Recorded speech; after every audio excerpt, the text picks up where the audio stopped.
চিরকাল রেলায় আছে থাকবে মোহনবাগান, চিরকাল মাঠ কাঁপিয়ে খেলবে মোহনবাগান। চিরকাল রেলায় আছে থাকবে মোহনবাগান, চিরকাল মাঠ কাঁপিয়ে খেলবে মোহনবাগান।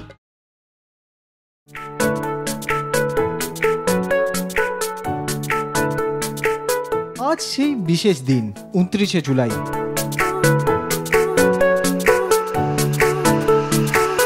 ক্লাবে ছিল চাঁদের হাট।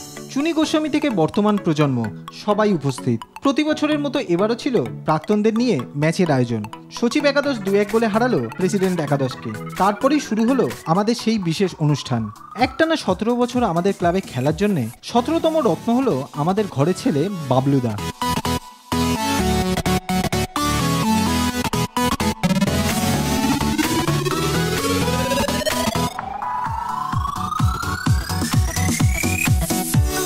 স্মারক ছাড়াও পেল 1 লক্ষ টাকা। রত্ন হয়ে আপ্লুত বাবলুদা। এটা তো একটা স্বীকৃতি। যখনই কোনো মানুষ কোনো স্বীকৃতি পায় তার একটা আলাদা মুহূর্ত, সেই মুহূর্তে মানুষ রোমাঞ্চিত হয়, আনন্দিত হয়। সেরকমই আজকে এটা একটা স্বীকৃতি আমি পাচ্ছি, তার জন্য আমি নিশ্চয়ই রোমাঞ্চিত, আমার নিশ্চয়ই আপ্লুত।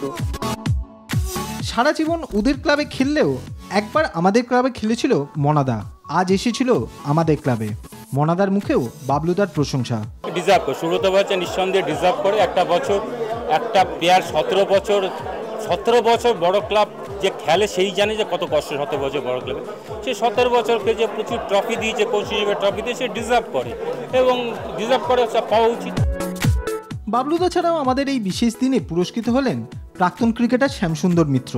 আমাদের ক্লাব সম্মান জানালো ঝুলন গোস্বামীকেও।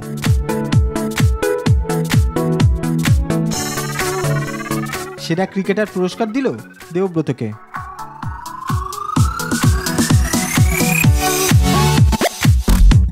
এছাড়াও আমাদের ক্লাব পুরস্কৃত করলো সেরা ফুটবলার হিসেবে বলবন্তকে। बहुत अच्छा लग रहा है। So really want to thank my teammates and coaching staff, management and everyone, all the fans. মুখ্যমন্ত্রীর ত্রাণ তহবিলেও দেয়া হলো 1 লক্ষ টাকা। সব মিলিয়ে জমজমাট আমাদের মোহনবাগান দিবস।